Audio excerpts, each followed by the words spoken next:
Salve pessoal, tudo bem? Davi Vega com vocês novamente. Bom, hoje eu venho aqui nesse canal para dar continuidade à série de comentários sobre livros e filmes diversos que eu vou fazendo aqui nesse canal, sempre puxando para o lado da antropologia, da sociologia, da investigação histórica, amparados pela literatura, também trabalhos literários, né?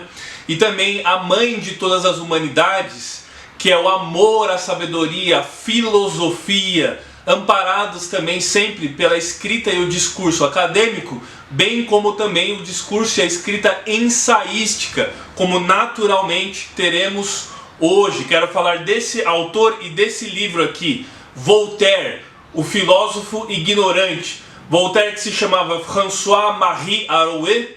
François-Marie Arouet, Voltaire é um pseudônimo, né? Nasceu em Paris em 1694 e faleceu em 1778. Esse livro, O Filósofo Ignorante, ele foi escrito em 1766. Ele faleceu então em 1778, próximo do ano da Revolução Francesa, 1789. Quando ele escreve esse livro aqui, ele já estava numa idade avançada. Esse livro de 1766. E ele vai fazer uma espécie de revisão de algumas ideias da sua produção quando ele era mais jovem, né? Ele foi um filósofo do iluminismo que denunciava todos os excessos de fanatismos religiosos, principalmente com muita crítica à Igreja Católica também. E a sua magnum opus talvez seja o livro Cândido, né? Que ele representa um otimismo muito grande, o Cândido do Voltaire, mas nesse livro aqui ele vai falar de um conceito que vai contra algumas produções dele quando ele era mais jovem, que é o conceito de Deus. É muito errado as pessoas atribuírem ao Voltaire um ateísmo contra Deus. Ele não nega a Deus, ele fala que Deus foi o que criou as leis, mas ele não age sobre os humanos, ele não está agindo sobre os humanos. Ele apenas criou as leis imutáveis do universo e do mundo, e ele não está agindo sobre nós. Nós somos responsáveis pelos nossos atos. Nesse livro também ele vai falar que não existe a liberdade e nem o livre-arbítrio, como ele falava nas suas obras anteriores. Ele escreveu também o Cartas aos Ingleses, né? E também o Tratado sobre Tolerância, né? Bom, nesse livro aqui ele vai falar do relojoeiro, a teoria do relojoeiro que teria criado o universo, né? Teria sido Deus. E o Richard Dawkins, em 1986, se eu não me engano, na década de 80, ele vai falar, vai parodiar essa ideia do relojoeiro como o relojoeiro cego. Ele escreveu um livro que se chama O Relojoeiro Cego, defendendo as ideias darwinistas, evolucionistas. Eu tenho um vídeo sobre o darwinismo, vou deixar na descrição desse vídeo aqui o link para vocês acessarem o vídeo onde a videoaula, a resenha que eu falo do darwinismo, tá certo? Bom, antes de começar, eu gostaria de promover o meu blog, que se chama pelorevés.blogspot.com. Vou deixar na descrição desse vídeo o link para vocês acessarem meu blog. Lá eu tenho os meus livros para baixar. Você tem os meus livros para baixar. Meus livros de minha autoria, alguns ensaios filosóficos e sociológicos, como um ensaio que eu falo sobre os movimentos nacionalistas, um outro sobre a beligerância, sobre a natureza belicosa, sobre a guerra inerente aos seres humanos, minha trilogia de romance histórico de ficção, As Aventuras de Donoso Bueno, um livro sobre a hispanidade, a minha magnum opus, Cadarços Brancos. Então todas elas no meu blog, vou deixar na descrição desse vídeo. E eu peço encarecidamente, leia e escreva aqui nos comentários o seu feedback. A sua crítica construtiva ou negativa é muito importante para o meu trabalho, certo? E também lembrando que esse meu canal ele é patrocinado pelo sebo Só Pepitas.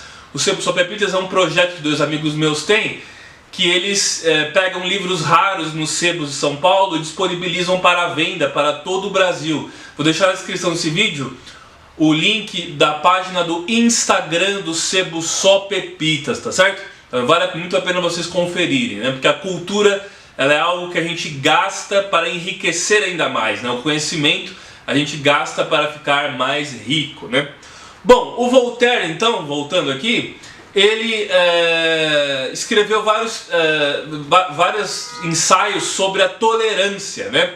Principalmente do Cavaleiro de Barrés, o Cavaleiro de Barrés que foi condenado à morte por não fazer uma reverência numa passeata católica, numa procissão católica que estava tendo. Ele foi condenado à morte e o Voltaire critica muito isso. Mas talvez o mais importante e a mais conhecida seja o do Jean Calas, né? O Jean Calas, que foi um protestante que foi acusado de ter matado seu próprio filho, assassinado seu próprio filho, porque seu filho queria ser católico. No julgamento, eles falaram que foi um ladrão, um bandido que tinha matado seu filho. E depois eles vieram com o discurso do suicídio, que seu filho teria se suicidado. Como o suicídio na época era algo que não era condenado ao ponto da pessoa não ter direito nem ao enterro e nada disso, o Jean Calas ele foi condenado, culpado desse caso, de ter matado o próprio filho. Ele era um huguenote, aquele protestante huguenote, né? E ele foi torturado e assassinado, sempre insistindo na sua inocência, né? Até o fim até mesmo sob tortura ele insistia sobre a sua inocência. Ele morre torturado e anos depois se concluiu que ele era inocente de fato. Ele de fato era inocente. Esse julgamento do huguenote Jean Calas foi basicamente um dos julgamentos mais importantes da história, aliados ao Sacco e Vanzetti e tantos outros julgamentos de pessoas que foram condenadas e eram inocentes, né? E o Jean Calas então foi condenado à morte e tudo isso.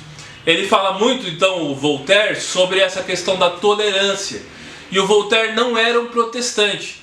Por isso que eu acho que o agnosticismo ele é o mais prudente, seria a coisa mais prudente que uma pessoa pode estar aliada em termos de crenças, embora não seja uma crença, porque ele critica tanto o fanatismo ateísta quanto o fanatismo religioso. Todos os fanatismos, seja o cético ou seja o religioso, eles não são bem-vindos, né? E o Voltaire vai também defender muito o Estado laico, laicismo, né? Sendo eles, é claro, muito influenciado pelo movimento iluminista, né? Bom, no prefácio desse livro ele fala do Abel Bonart.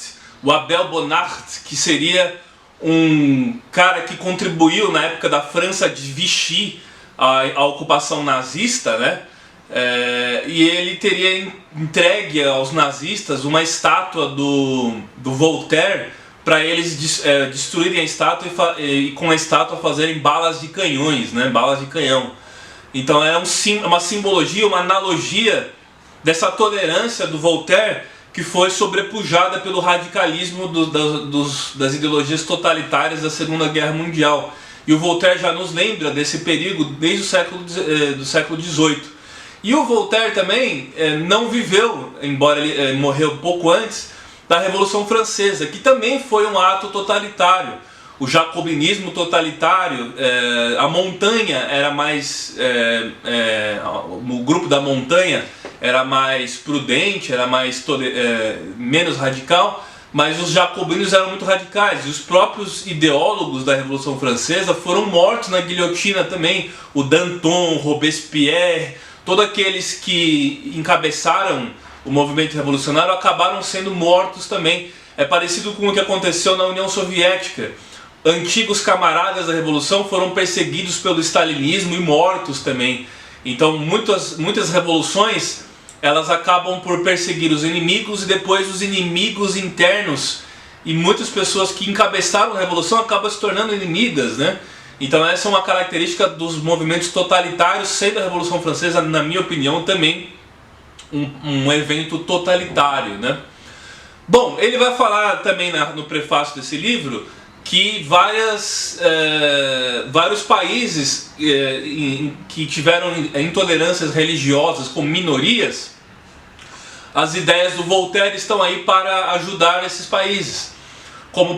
essas minorias, como por exemplo a minoria muçulmana da antiga Iugoslávia, dos bósnios, né? Era uma minoria que foi sempre muito perseguida, proibida de manifestar o seu credo e tudo mais, e o Voltaire está aí sempre para ajudar essas minorias.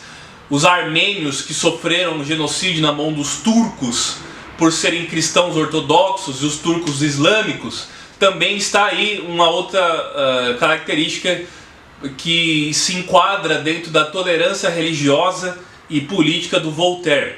A Revolução Norte-Americana de 4 de julho de 1776, ela foi muito mais voltada pela tolerância religiosa, né? E não se sobrepujou à própria questão da natureza humana. E a base da liberdade, a base da liberdade, está na liberdade de expressão, de manifestação de expressão, e também da liberdade religiosa, que era uma coisa que não tinha na época do Voltaire, né? Esse livro, O Filósofo Ignorante, leva esse nome de filósofo ignorante porque ele apresenta 56 ignorâncias, 56 questões, né? Que o Voltaire vai falar que a racionalidade humana, ela não é suficiente para responder todas as nossas inquietudes existenciais. E aí ele já começa falando: quem és?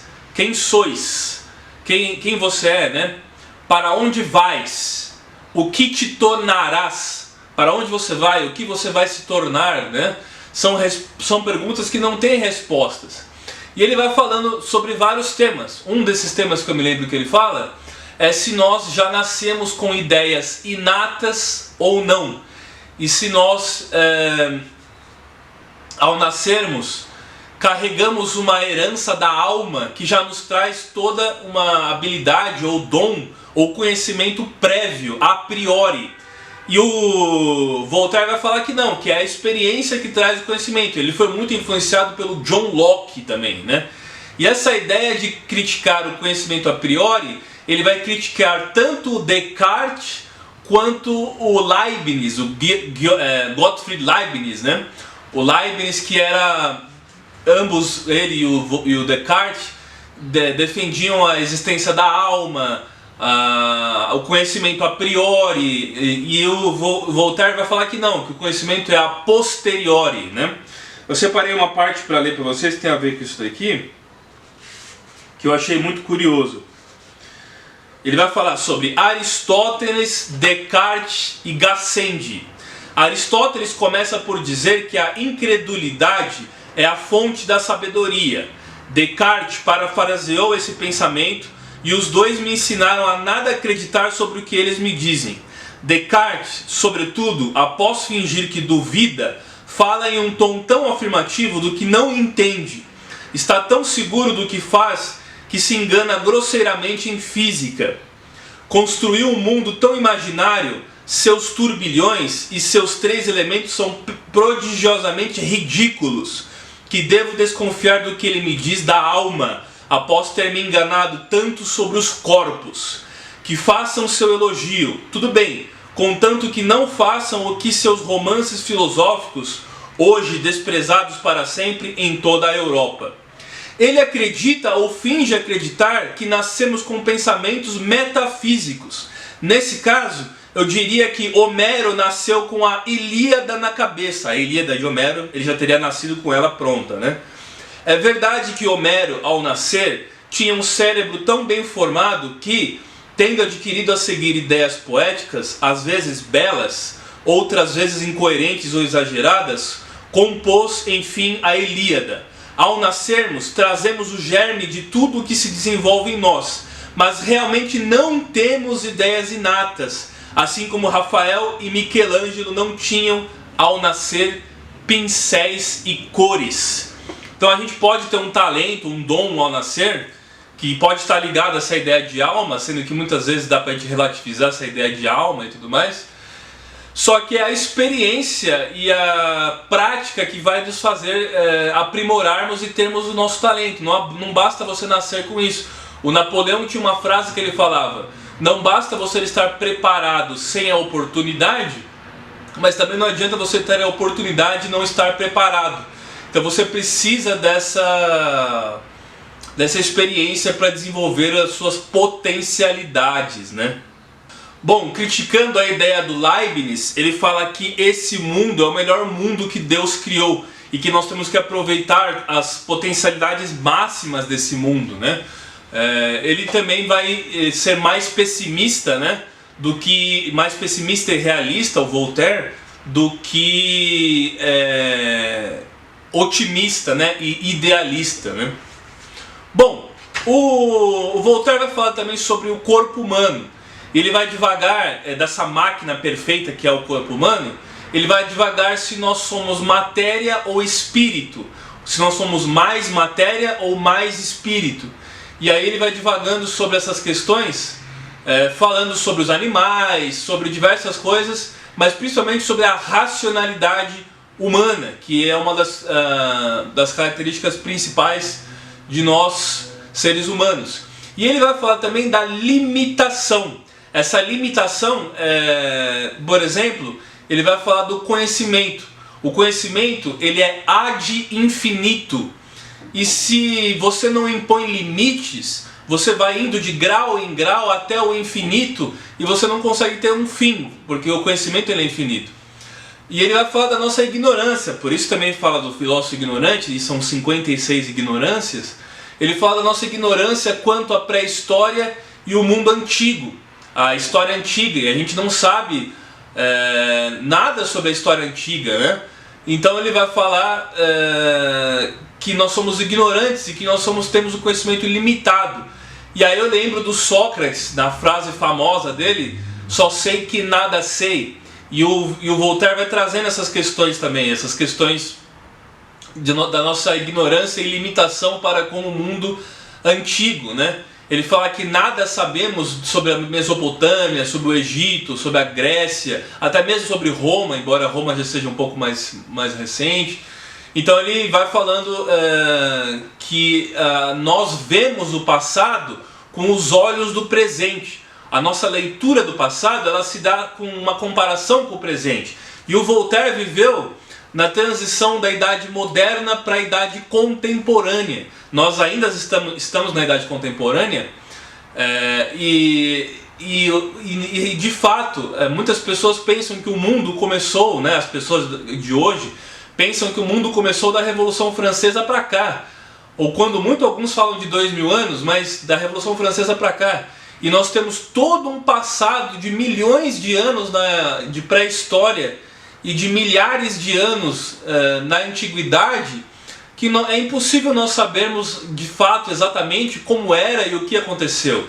E aí nós acabamos por produzir anacronismos. Nós temos uma leitura do passado muito embasada na nossa visão do presente, né? O consentimento universal é prova da verdade? Então ele vai falar sobre a magia e os feiticeiros e a tendência do ser humano, do homem, a sempre acreditar na metafísica, acreditar no mundo espiritual, desde que os fenômenos aconteciam e a gente interpretava eles como sendo fenômenos de algo divino, os trovões, o sol, a lua, o dia, a noite, a tempestade. Todas essas favoreceram com que feiticeiros e enganadores, como ele considera enganadores, fizeram surgir a religião. E aí ele tem uma frase muito famosa sobre a religião, falando que ela é uma mentira, basicamente uma frase mais ou menos assim, que fala que toda religião tende a funcionar para controlar as pessoas, principalmente a religião controla as grandes massas populacionais, impedindo, e a utilidade da religião, pelo seu moralismo, principalmente a cristã, é impedir que as pessoas cometam atrocidades, porque elas podem ser recompensadas ou punidas, seja em vida ou seja após a morte, né? Ela pode ser recompensada após a morte, ou ser punida após a morte, ou em vida, dependendo da religião, né? Os protestantes falam mais que em vida, os católicos após a morte. E a religião teria essa função, então, de controlar as grandes massas por conta da sua moralidade, mas que nós sempre acreditamos em magias, né? em algo sobrenatural, e essa tendência a acreditar no sobrenatural, ela está intrinsecamente ligada ao ser humano. Se a gente não tem mais a fé na política por conta da ciência, nós temos a fé, a fé na religião por conta da ciência, nós temos a fé na política. O marxismo, por exemplo, essa é uma leitura que eu faço, ele também é uma espécie de religião. Você acredita naquilo como se fossem os dogmas de uma religião. É a fé na política, não é mais a fé na religião, mas a fé nas ideologias e doutrinas políticas, né? Bom, o Voltaire vai falar também sobre a moralidade, a moral. E aí fica a discussão se existe uma moral universal ou se cada povo tem a sua moralidade. O John Locke, ele fala que cada povo tem uma moralidade de certa forma, se eu não estou enganado, né? E o Voltaire não, ele vai falar que existe uma moral universal. Essa moral universal ela é igual, seja numa tribo indígena, na sociedade dos brancos, ou na sociedade pré-societal africana, ou asiática, ou da Oceania. Em todo o globo, o homem tende a uma moralidade universal. Mas esse é muito complicado porque eu não quero ser relativista, eu prefiro ser perspectivista do que relativista. Mas cada povo tem uma moral inerente, uma moral criada e construída muito determinada pelo meio em que eles vivem. O meio determina totalmente a moral do indivíduo, né? Então essa ideia de moral universal ela pode funcionar num mundo globalizado e mundialista como o nosso atual, mas ela não necessariamente era a realidade de quando as pessoas viviam em guildas isoladas, embora as culturas sempre tiveram contato, né?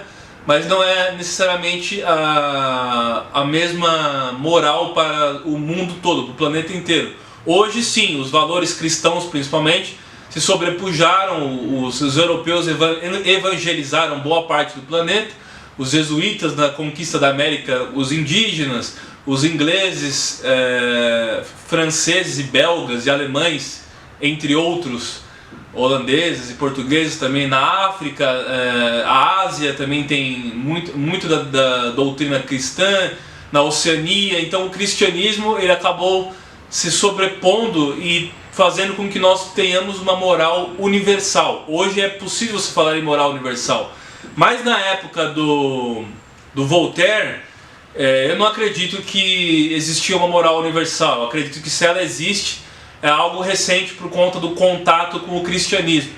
Mas o Voltaire defendia uma moralidade, uma moral universal, indo contrário ao Locke. O Locke influenciou o Voltaire, mas mesmo assim ele não vai comungar do Locke nessa questão da moral. O Voltaire também influenciou o Rousseau, né? E as ideias do Rousseau foram as ideias base da Revolução Francesa, né?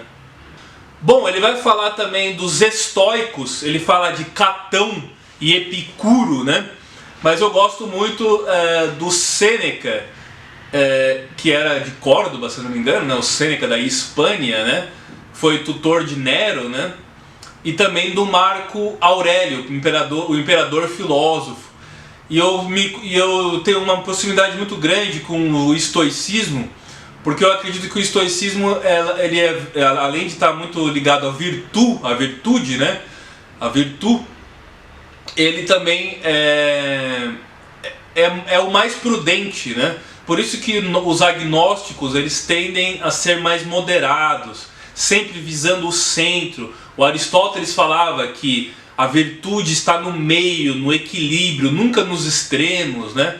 Embora às vezes a gente fique acalorado, influenciado e contaminado pelo discurso radical, a gente sempre tem que tentar buscar o centro, buscar o equilíbrio, né?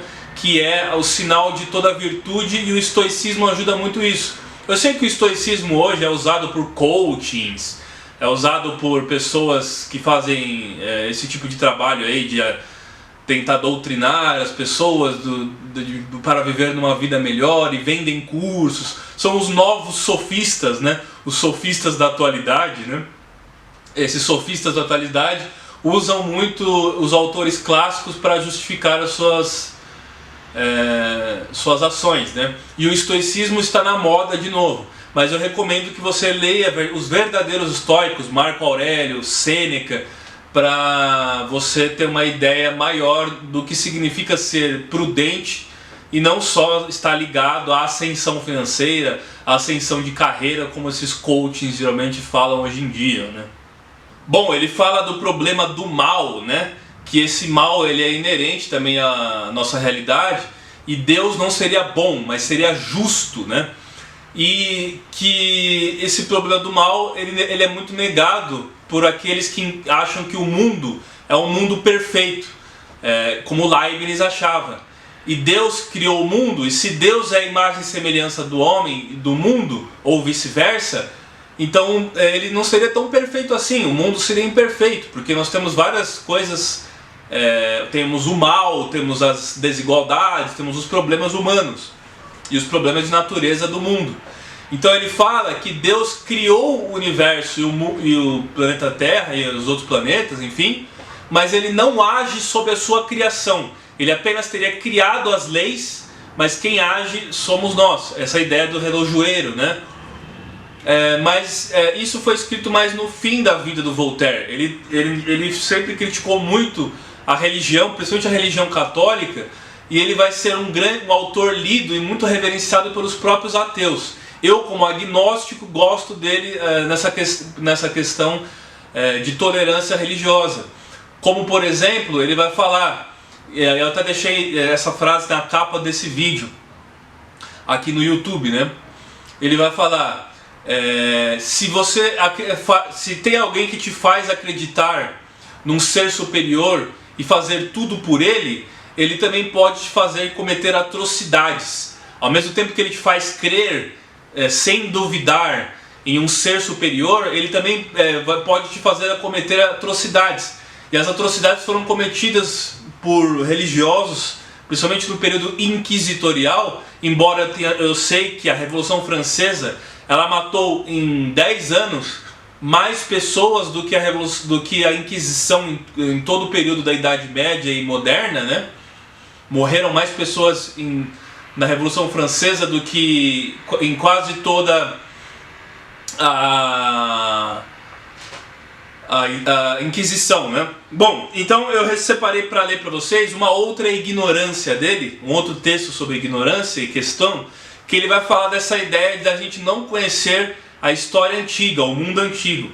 Sou tão ignorante que não conheço sequer as antigas façanhas que se contam às crianças. Sempre eu receio me enganar de 700 a 800 anos, pelo menos, quando busco saber em que tempo viveram os heróis que dizem ter sido os primeiros a praticar o roubo e a pilhagem em uma grande extensão da terra, e também os primeiros sábios que adoraram as estrelas, ou os peixes, ou as serpentes, ou os mortos, ou os seres fantásticos. Quem foi o primeiro a imaginar os 6 Granbahars e a ponte de Chinavar e o lago do Caron? Em que tempo viveram o primeiro Baco, o primeiro Hércules, o primeiro Orfeu, Baco, deus do vinho, né, que é o Dionísio na Grécia, né, o Hércules, o Orfeu. Toda a antiguidade é tão tendenciosa até Tucídides e Xenofonte, que sou reduzido a não saber quase nada do que passou no globo que habito antes do curto espaço que cerca de 30 séculos. E mesmo nesses 30 séculos, quantas obscuridades, quanta incerteza, quantas fábulas. Então, o que nós sabemos do passado é muito pouco, e o pouco que sabemos é com o olhar do presente. Então acaba por se tornar muitas fábulas, tá certo? Eu recomendo a bibliografia do Voltaire, principalmente na sua influência, ele que foi muito influenciado pelo John Locke, e tem as cartas inglesas, né? Ele vai falar sobre o entendimento humano, né? O Tratado sobre o Entendimento Humano, uma das obras mais conhecidas do John Locke. E eu gosto muito, não sou um liberal radical, mas eu gosto muito dessa ideia do indivíduo, né? Da sua defesa quanto à liberdade religiosa, liberdade de credo, e contra qualquer tipo de fanatismo, seja o religioso ou até mesmo o ateu, tá certo? Bom, então é isso, vou divulgar de novo meu blog, que se chama pelorevés.blogspot.com. Vou deixar na descrição desse vídeo aqui o link para meu blog. Lá vocês conseguem baixar os meus livros. Então é isso. Então eu peço encarecidamente, curta, se inscreva, compartilhe para aquela amiga ou amigo que também gosta de literatura universal. E vamos sempre promover, principalmente, a filosofia. Valeu, gente! Grande abraço!